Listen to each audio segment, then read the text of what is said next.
Twelve class school সহজ করে বাংলা ভাষায়। হ্যালো বন্ধুরা, তোমরা সবাই কেমন আছো? আশা করছি তোমরা সবাই অনেক ভালো আছো। 12 ক্লাস স্কুলে তোমাদেরকে স্বাগত জানাই। আজকে আমরা অষ্টম শ্রেণীর গণিত বিষয়ের চতুর্থ অধ্যায়ের সূত্রের সাহায্যে বর্গ নির্ণয় করা শিখব।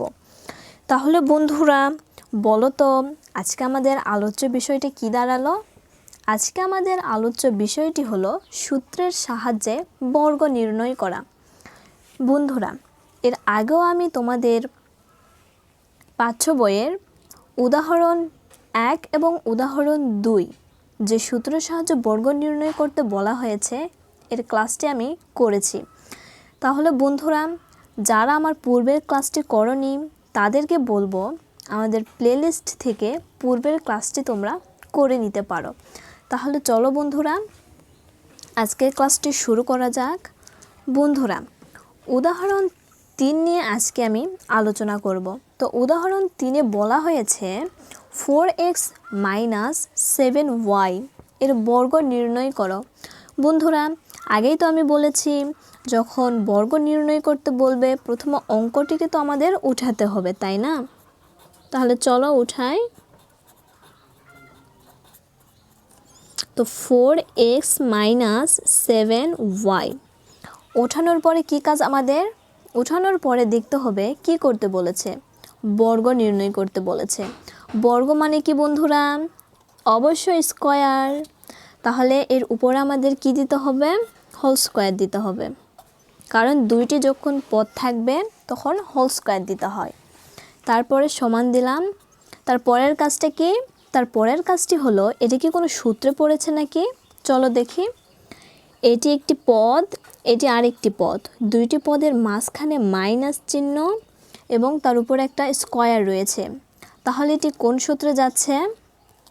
অবশ্যই a - b হোল স্কয়ার এই সূত্রেই যাচ্ছে, কারণ এখানেও দুইটি পদ রয়েছে, দুইটি পদের মাঝখানে মাইনাস চিহ্ন রয়েছে, তার উপর একটা স্কয়ার রয়েছে, তাই না? এখানেও দুইটি পদ রয়েছে, দুইটি পদের মাঝখানে মাইনাস চিহ্ন রয়েছে, তার উপর একটা স্কয়ার রয়েছে।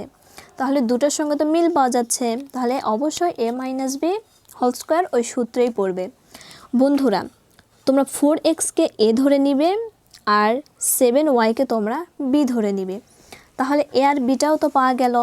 সূত্রে রয়েছে a স্কয়ার, তাহলে a ধরছি আমরা 4x-কে, এর উপর আমাদের দিতে হবে হোল স্কয়ার। তারপরে যে মাইনাস, সে মাইনাস দিব, সূত্রে 2। তারপরে a ধরছি আমরা 4x-কে, তাহলে এটাও দিলাম। তারপরে রয়েছে b, তো b ধরছি আমরা কাকে? b ধরছি আমরা 7y-কে, তাহলে bটাও দিলাম। b আমরা কাকে ধরছি? 7y-কে, তাহলে আমরা এখানে 7y-টাও দিলাম। তারপরে প্লাস প্লাসে দিব, তারপরে b স্কয়ার রয়েছে, তাই না বন্ধুরা? তাহলে b ধরছি আমরা কোনটাকে? 7y-কে, তাহলে 7y দিলাম। তার উপরে কি রয়েছে? এখানে বির উপরে স্কয়ার রয়েছে, তাহলে এর উপর আমাদের হোল স্কয়ার ইউজ করতে হবে, তাই না? তাহলে বন্ধুরা, চলো দেখে আসি পরের লাইনটা কি হবে। এখানে 4x এর উপরে রয়েছে স্কয়ার, তাহলে বলো তো বন্ধুরা 4x কতবার গুণ? অবশ্যই তোমরা বলবে 4x 2বার গুণ, কারণ এর উপরে আমাদের স্কয়ার রয়েছে। তাহলে চলো 2বার গুণ করে ফেলি। বন্ধুরা, গুণের কাজ তো তোমরা জানোই কিভাবে গুণ করতে হয়, তাই না? তো চলো এখানেও আমরা শিখে নিই কীভাবে গুণ করতে হয়। বন্ধুরা, গুণের রয়েছে 3টি কাজ। প্রথমে চিহ্নের সঙ্গে চিহ্নের গুণ করতে হবে, তারপরে সহগের সাথে সহগের গুণ, তারপরে চলকের গুণ করে পাওয়ারের যোগ করে দিতে হয়। তাহলে চলো, যদি কোনো পদের সামনে কোনো চিহ্ন না থাকে তাহলে তোমরা কি জানো? অবশ্যই এর সামনে একটা প্লাস থাকে।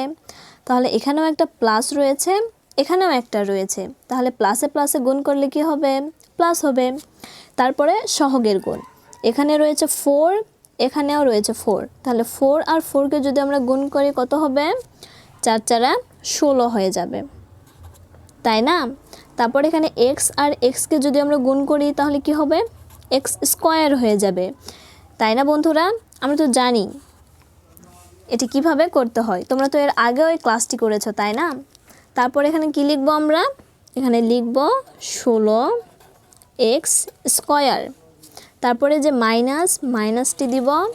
তারপর এখানে 2 ইন্টু 4x ইন্টু 7y রয়েছে। তাহলে এই তিনটি পদকে কি করতে বলেছে? গুণ করতে বলেছে, কারণ এই তিনটির মাঝখানে রয়েছে ইন্টু। বন্ধুরা তোমরা তো জানোই ইন্টু মানেই হলো গুণ। তাহলে যখন গুণ করতে বলবে, গুণ করার আগে আমাদের যে ধ্রুব সংখ্যাগুলো রয়েছে সেগুলোর গুণ করে দিতে হয়। তাহলে এখানে 2, 4 আর 7 এই তিনটিকে আমাদের গুণ করে দিতে হবে। বন্ধুরা এই তিনটিকে যদি আমরা গুণ করে দেই তাহলে হবে আমাদের 56। আশা করছি বন্ধুরা কিভাবে এই দুটাকে আগে গুণ করে নিলাম, নেওয়ার পর এইটার সঙ্গে গুণ করে দিলে আমাদের 56 হয়ে যায়। তারপরে এক্স আর ওয়াইকে গুণ করলে কি হবে? তোমরা তো সকলেই জানো এক্স আর ওয়াইকে গুণ করলে হয় এক্স ওয়াই, তাই না? তারপরে প্লাসে দিব এখানে 7y এর উপরে রয়েছে স্কয়ার। তাহলে বন্ধুরা বলো তো 7y এখানে কতবার গুণ হবে? এখানেও তোমরা বলবে 2 বারই গুণ হবে, কারণ এর উপরে রয়েছে স্কয়ার তাই। তাহলে চলো গুণটা করে ফেলি।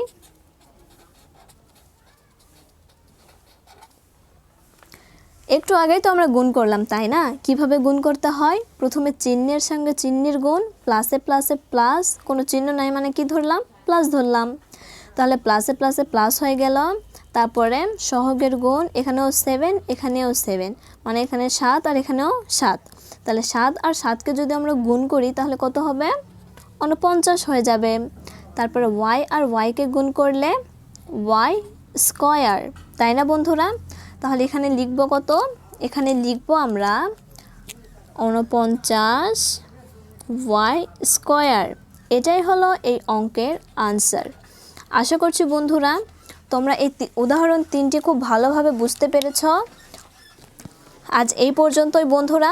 পরবর্তী ক্লাসে তোমাদের বাকি যে উদাহরণগুলো রয়েছে সেগুলো নিয়ে আসব। তাহলে তোমরা সবাই ভালো থেকো বন্ধুরা। খোদা হাফেজ।